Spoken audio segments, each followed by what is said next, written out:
Hello. We're Divine Fits. This is our first ever show in front of living, breathing humans. So thank you guys for coming. If you have a band, there's always these orphan songs that like don't fit in, and maybe they don't work for that band. And when we really started writing, I kind of zeroed everything out. I decided not to use the orphaned stuff. Just you wanted to start new, and that felt really, really, really good. That was exciting.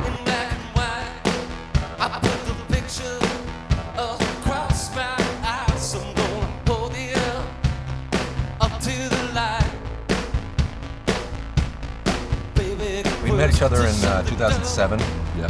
at a Handsome First show. I had just seen this video for, what was it? Dumb Animals. Dumb Animals, which I thought was totally dark and awful. Yeah, we get killed at the end of the video. But I loved it, and he was playing right after I saw this video, playing in Portland. I came to the show, we almost bumped into each other out in the audience before he played. And that was how we met. We played a couple shows together. Spoon had me down for playing at Radio City Music Hall. I sang a song with him. So we were buddies. I was talking to him on the phone February of last year, and he mentioned that Wolf Parade was winding down, so I just said immediately, well, we need to start a rock and roll band.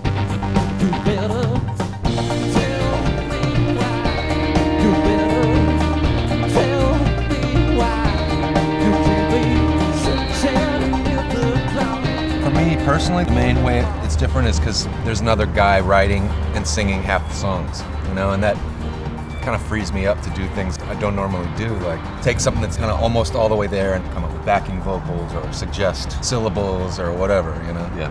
I like doing that part, and it's just not possible when I'm writing the songs because I have no perspective. You're too close to it. Yeah. The first song we worked on was done long distance. I sent him music for a song that I'd been having trouble coming up with words for. Where were you then? I was in Montreal, and I recorded the vocals for the song in my kitchen, and we actually ended up using those vocals. Couldn't beat them. And had this thing where when he couldn't hear the vocal, he would turn up the treble. Yeah. So when I got the vocals, it was just like piercing. It's my style. Lots of trouble. We were recording with Nick, and we wanted to do this fast, and Nick said it would be a lot faster to do it digitally than to use tape. And also probably because he didn't want to lug the tape machine from the house and put it into the studio. I feel like the technology for recording digitally is way more there now. A lot of my favorite stuff that we put on this record is the first take stuff, the bass line that we came up with for Baby Get Worse. That's something you couldn't do if the demos weren't done digitally. Because I used to do all my demos on cassette 4-track, and there was no way to use that stuff. Couldn't let that Almost stuff never. out of that. I guess it's just trying to use the convenience of digital recording and then keep the spontaneity of having one or two shots at it. Like keep it rock and roll. I was stuck on a pill, equally nervous. I could not get through. So where's the chain that will keep us together? This much is true. My love is real.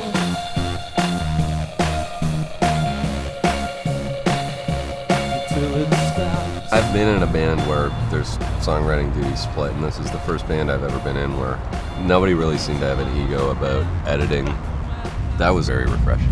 And Sam also, having a drummer that actually has a knowledge of song structure, it's something I'm totally unfamiliar with.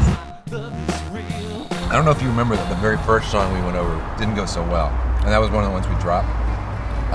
Which one was that? We were calling it Chicago. The Chicago song? Yeah. There was maybe 20 minutes where it didn't feel that good. Yeah, that's true. I forgot about that. And then right after that, then I think we learned Flag and a Ride, and everything felt real good.